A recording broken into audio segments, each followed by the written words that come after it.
కామారెడ్డి జిల్లా సంగమేశ్వర్లో అమానుషం చోటు చేసుకుంది. దళిత వర్గానికి చెందిన అమ్మాయిని పెళ్లి చేసుకున్నాడని అబ్బాయి కుటుంబాన్ని కులం నుంచి బహిష్కరించారు. సంగమేశ్వర్ గ్రామానికి చెందిన నీలస్వామి పెద్ద కొడుకు ప్రశాంత్ సిరిసిల్ల జిల్లా తిమ్మాపూర్ గ్రామానికి చెందిన దళిత అమ్మాయిని లవ్ మ్యారేజ్ చేసుకున్నాడు. ఆర్థిక పరిస్థితులు బాగలేక ఇటీవల హైదరాబాద్ నుంచి సొంత గ్రామానికి వచ్చాడు. ప్రశాంత్ వచ్చినప్పటి నుంచి స్వామి కుటుంబాన్ని వేరుగా చూడటం మొదలు పెట్టారు కుల పెద్దలు. దళిత అమ్మాయితో పెళ్లి ఎలా చేస్తారని ప్రశ్నించారు.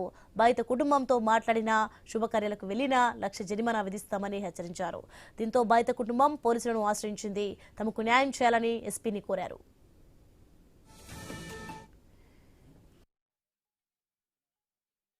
ఇంటికి వస్తే ఇక అప్పటి నుంచి వీళ్ళు ఇట్లా నేను వచ్చిరాని కులం భోజనం పెడతానంటే వీళ్ళు ఎస్సీ అమ్మాయి మాది కోరుకొని వస్తే మేము అమ్మాయి దాంతో మేము అన్నం తినన్నా మేము ఇంటికి రమ్మంటాను అని నన్ను మాట్లాడడం జరిగింది.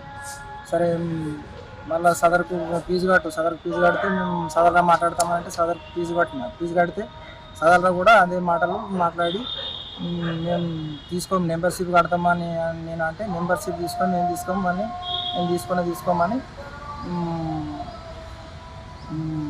మోటుగా బూతు మాటలు మాట్లాడుకుంటా మోటుగా చేయడం జరుగుతుంది.